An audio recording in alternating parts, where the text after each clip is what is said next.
Movie की शुरुआत में हम साइबरट्रॉन ग्रह को देखते हैं, जहां पर ऑटोबॉट्स और डिसेप्टिकॉन्स के बीच एक खतरनाक युद्ध चल रहा होता है। दरअसल जो डिसेप्टिकॉन्स होते हैं वो बुरे जायंट रोबोट थे जो कि पूरे ब्रह्मांड पे अपना कब्जा करना चाहते हैं, और वहीं ऑटोबॉट्स अच्छे रोबोट होते हैं जो दुनिया को बचाना चाहते हैं। अब उनके बीच चल रहे युद्ध में एक ऐसा समय आता है जब ऑटोबॉट्स हारने लगते हैं, और उन्हें हारता देख उनका लीडर जिसका नाम ऑप्टिमस प्राइम होता है, वो अपने एक खास सिपाही जिसका नाम B-127 होता है उसे वहां से निकल जाने को कहता है। लेकिन B-127 वहां से जाने से मना कर देता है। इस पर ऑप्टिमस प्राइम उसे समझाता है कि फिलहाल वो हार रहे हैं और अगर उन्हें अपनी सभ्यता को बचाए रखना है तो उन्हें एक नए बेस की जरूरत होगी ताकि वो सभी ऑटोबॉट्स को एक जगह इकट्ठा कर सके और पूरी ताकत से डिसेप्टिकॉन्स पे फिर से हमला कर सके। ऑप्टिमस प्राइम उससे कहता है कि उसे एक नया ग्रह मिला है जिसका नाम अर्थ है, और डिसेप्टिकॉन्स को इस नए ग्रह के बारे में कुछ भी नहीं पता है। वो B-127 को अर्थ पे जाने को कहता है और उनके आने तक उसे उस ग्रह की हिफाजत करने को कहता है। ऑप्टिमस प्राइम की बातें सुनकर B-127 वहां से अर्थ की तरफ निकल जाता है, और अगले सीन में हम कर्नल बर्न्स को देखते हैं जो एक अमेरिकन सोल्जर होता है, और वो अपने कुछ साथियों के साथ जंगल में ट्रेनिंग कर रहा था कि तभी वहाँ पर B-127 की क्रैश लैंडिंग होती है और उसकी वजह से उसके आर्मी के कुछ जवान घायल हो जाते हैं। और कर्नल बर्न्स B-127 को अपना दुश्मन समझकर उस पर हमला करने का आदेश दे देता है, और अगले ही पल सारे सोल्जर उस पर गोलियां चलाने लगते हैं। वो किसी तरह से अपनी जान बचाकर वहां से भागने लगता है, और एक समय ऐसा भी आता है जब आर्मी के ऑफिसर उसे चारों तरफ से घेर लेते हैं।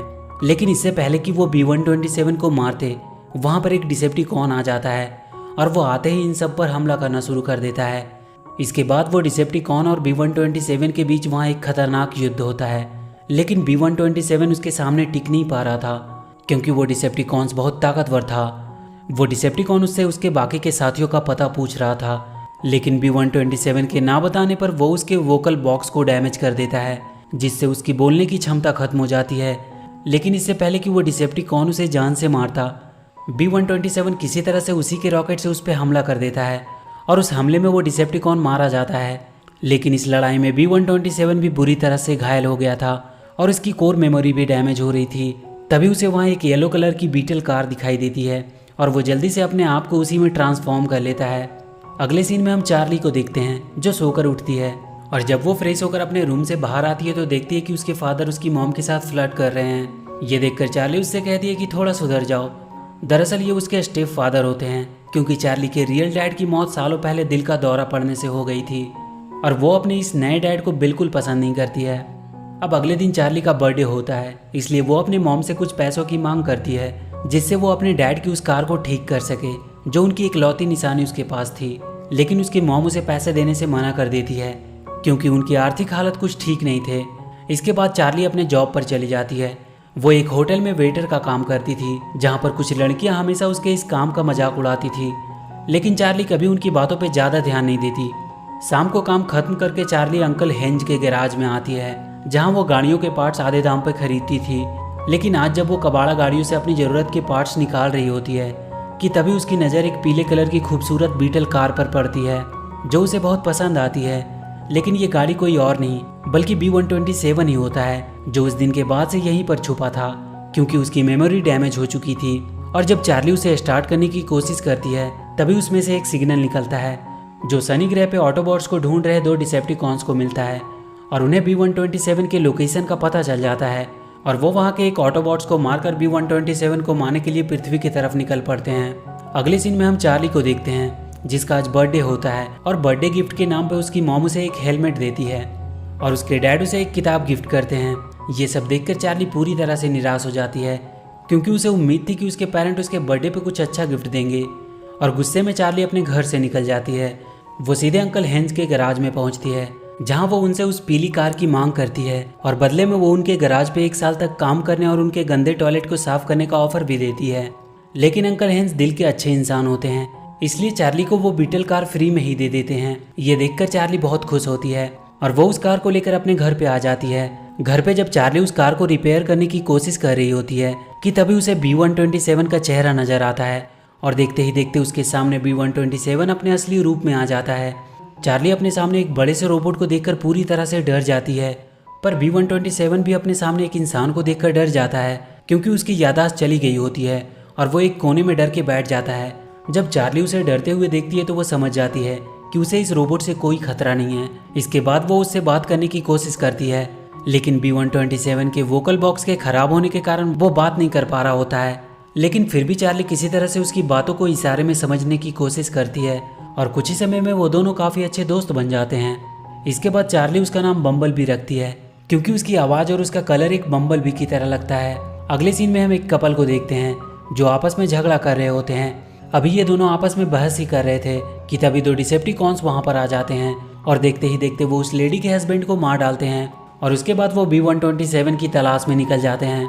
उधर कर्नल जैक बर्न्स को भी पता चल जाता है कि दो एलियन पृथ्वी पर आए हैं और वो सैटेलाइट की मदद से उन दोनों डिसेप्टिकॉन्स का पता लगाता है और वो अपनी सेना को लेकर उनका पीछा कर उन्हें अपने रास्ते में ही रोक लेता है। वो उन दोनों डिसेप्टिकॉन्स से पृथ्वी पर आने का वजह पूछता है। इस पर वो दोनों B-127 की फोटो दिखाकर कहते हैं कि ये उनके ग्रह का एक कैदी है जो भागकर पृथ्वी पर आ गया है और वो उसी को ढूंढते हुए यहाँ पर आए हैं। वो डिसेप्टिकॉन कर्नल से भी उसे ढूंढने में उनकी मदद करने को कहते हैं, क्योंकि वो पूरी पृथ्वी के लिए भी खतरा बन सकता है। वो दोनों उनसे उनके सैटेलाइट को यूज करने देने को कहते हैं ताकि वो जल्दी से उसे ढूंढ सके, लेकिन कर्नल उनकी बातों को मानने से इनकार कर देता है और उन्हें पृथ्वी से जाने को कहता है। लेकिन कर्नल के बगल में खड़ा एक सीनियर साइंटिस्ट जिसका नाम पॉवेल होता है, वो कर्नल को रोकता है और वो दोनों डिसेप्टिकॉन से कहता है कि ठीक है, पर पहले उसे अपने ऑफिसर से बात करना होगा। दरअसल पॉवेल का मानना होता है कि एलियन के साथ टेक्नोलॉजी का शेयर करने से उन्हें काफ़ी जानकारी मिल सकती है। इसके बाद पॉवेल किसी तरह अपने सारे सीनियर ऑफिसर को मनाने में कामयाब हो जाता है और वो दोनों डिसेप्टिकॉन्स को पूरे सैटेलाइट का एक्सेस दे देता है। इधर चार्ली भी अब लगातार बम्बलबी को रिपेयर और उसे इंसानों से छुपाने के तरीके सिखा रही होती है। और एक दिन जब वो बम्बलबी के वोकल बॉक्स को ठीक करने की कोशिश कर रही होती है कि तभी वहाँ एक होलोग्राम मैसेज पॉपअप होता है जिसमें ऑप्टिमस प्राइम बम्बलबी को पृथ्वी पर छुपे रहने की बात कर रहा था। ये मैसेज देखकर बम्बलबी को सारी बातें याद आना शुरू हो जाती है और अगले सीन में हम देखते हैं कि चार्ली बम्बलबी के वोकल बॉक्स की जगह एक रेडियो फिक्स कर रही होती है। लेकिन जब वो ऐसा कर रही होती है कि तभी वहाँ उसका दोस्त मेमो आ जाता है जो चार्ली को कहीं ना कहीं पसंद करता था, लेकिन वो बम्बलबी को देखकर डर जाता है। चार्ली किसी तरह उसे समझाती है और उसे बताती है कि बम्बलबी एक अच्छा एलियन है और वो इसके बारे में किसी को ना बताने की रिक्वेस्ट करती है, जिस पर मेमो मान जाता है। इसके बाद वो दोनों बम्बलबी के साथ घूमने के लिए निकल जाते हैं।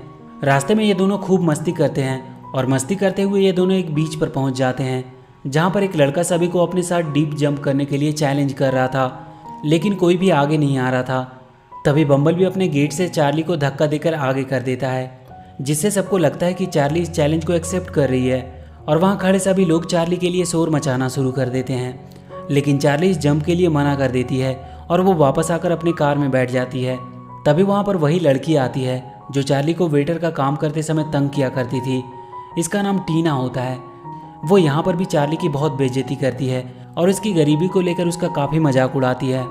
इसके बाद मेमो और चार्ली मिलकर एक प्लान बनाते हैं और वो बम्बलबी को लेकर टीना के घर के बाहर पहुंचते हैं और वो बम्बलबी को अंडे और टॉयलेट पेपर टीना के घर के अंदर फेंकने को कहते हैं। लेकिन बम्बलबी ऐसा तो नहीं कर पाता है, लेकिन वो टीना की कार का कचूमर जरूर बना देता है। अब इससे पहले कि कॉलोनी के लोग इन लोगों को देख ले, ये लोग बम्बलबी को लेकर वहाँ से निकल जाते हैं। लेकिन रास्ते में एक पुलिस वाला इनका पीछा करने लगता है क्योंकि ये लोग बहुत तेज स्पीड से जा रहे थे। लेकिन बम्बलबी अपनी पावर का इस्तेमाल करके पुलिस वाले को चकमा देने में कामयाब हो जाता है और वो उनसे पीछा छुड़ाकर निकल जाते हैं। अब अगले दिन जब चार्ली अपने काम पर जा रही होती है तो वो बम्बलबी को साफ हिदायत देकर जाती है कि वो घर के अंदर ही रहे और जब तक वो वापस ना आ जाए वो कुछ ना करे। लेकिन चार्ली के ऑफिस जाते ही बम्बलबी कार से अपने असली रूप में आ जाता है और वो आसपास की चीज़ों को छूकर समझने की कोशिश करने लगता है। लेकिन इस दौरान अनजाने में ही वो घर की सारी चीज़ों को तोड़ फोड़ देता है और जब वो गलती से अपनी उंगली एक इलेक्ट्रिक स्विच में डालता है तो उसे एक जोर का बिजली का झटका लगता है और साथ ही पूरे शहर में भी शॉर्ट सर्किट हो जाता है, जिसकी वजह से आर्मी वालों को बम्बलबी का लोकेशन के बारे में पता चल जाता है। और इसके बाद दोनों डिसेप्टिकॉन्स और आर्मी के जवान बम्बलबी की तरफ निकल पड़ते हैं। इधर जब मेमो चार्ली के घर में हो रही आवाज़ों को सुनता है तो वो समझ जाता है कि कुछ तो गड़बड़ है और इसके बाद वो चार्ली को फ़ोन करके बुला लेता है। और जब ये दोनों घर के अंदर आकर देखते हैं तो पूरी तरह से हैरान हो जाते हैं क्योंकि बम्बलबी ने पूरे घर के सामान को तोड़ फोड़ दिया था। ये देखकर चार्ली बम्बलबी पर बहुत गुस्सा करती है और वो उसे घर से बाहर निकालकर मेमो के साथ चीज़ों को ठीक करने की कोशिश करने लगती है। अब जब ये लोग ऐसा कर ही रहे होते हैं कि तभी चार्ली की मॉम घर आ जाती है और जब वो घर की ऐसी हालत को देखती है तो वो चार्ली को डांटने लगती है और इसी दौरान चार्ली और उसकी मॉम के बीच झगड़ा हो जाता है। इसके बाद चार्ली मेमो को लेकर बम्बलबी के साथ वहाँ से बाहर निकल जाती है। अब जब ये लोग रास्ते में जा ही रहे होते हैं कि तभी कर्नल बर्न्स अपने आर्मी ऑफिसर के साथ इन लोगों को चारों तरफ से घेर लेता है। लेकिन जैसे ही एक ऑफिसर चार्ली को गिरफ्तार करने की कोशिश करता है, बम्बलबी गाड़ी से अपने असली रूप में आ जाता है और इससे पहले कि आर्मी ऑफिसर बम्बलबी को मारते, वो चार्ली को लेकर वहाँ से भाग निकलता है। अब जब बम्बलबी चार्ली को लेकर जा ही रहा होता है कि तभी वहाँ दोनों डिसेप्टिकॉन्स भी आ जाते हैं। वो आते ही बम्बलबी पर हमला कर देते हैं, जिसकी वजह से वो जख्मी हो जाता है। यहाँ पर बम्बलबी उन पर कोई अटैक नहीं कर पा रहा था क्योंकि उसकी याददाश्त चली गई होती है, इसलिए वो बहुत आसानी से हार जाता है। इसके बाद आर्मी बम्बलबी पर इलेक्ट्रिक शॉक से हमला करके उसे कैद कर लेती है और वहीं पे चार्ली भी इलेक्ट्रिक शॉक लगने की वजह से बेहोश हो जाती है। यहाँ पर चार्ली कर्नल और अपने पेरेंट्स को यह बात समझाने की कोशिश करती है कि बम्बलबी एक अच्छा एलियन है, लेकिन कोई भी चार्ली की बात पे विश्वास नहीं करता है।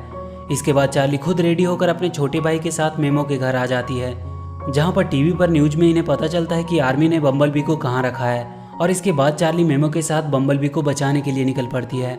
उधर हम देखते हैं कि दोनों डिसेप्टिकॉन्स बम्बलबी को बांधकर उसे टॉर्चर कर रहे होते हैं और उससे उसके लीडर ऑप्टिमस प्राइम के बारे में पूछ रहे थे, लेकिन बम्बलबी उन्हें कुछ नहीं बता पा रहा था क्योंकि उसे कुछ याद नहीं होता है।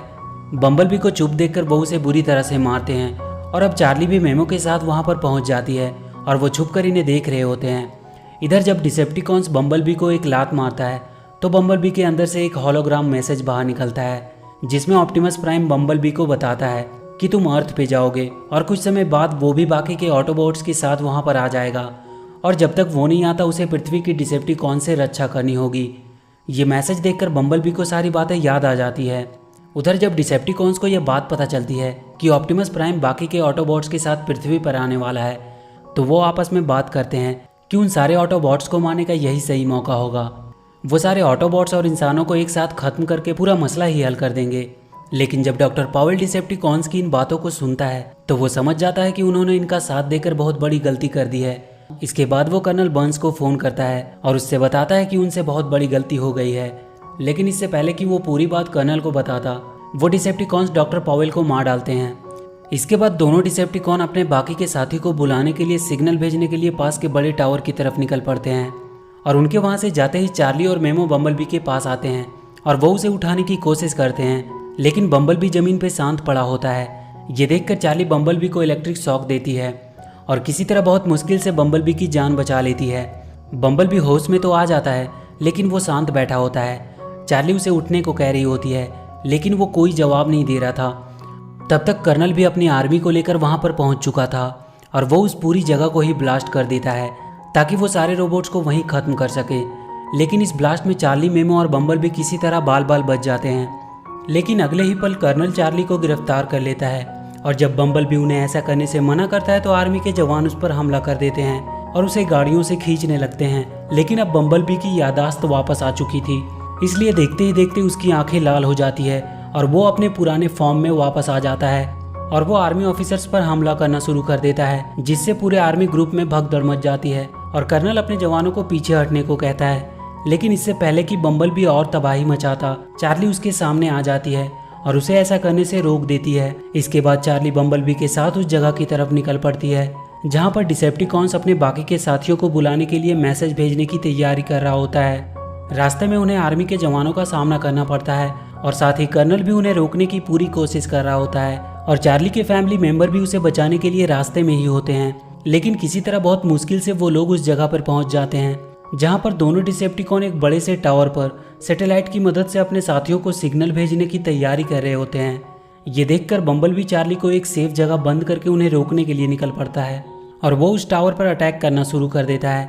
बम्बलबी को देखकर एक डिसेप्टिकॉन उस पर हमला कर देता है और इसके बाद उस डिसेप्टिकॉन और बम्बलबी के बीच एक खतरनाक फाइट होती है। इस लड़ाई के दौरान एक मिसाइल उस कंटेनर पर लगती है जिसके अंदर चार्ली छुपी होती है, लेकिन वो इस हमले से बाल बाल बच जाती है।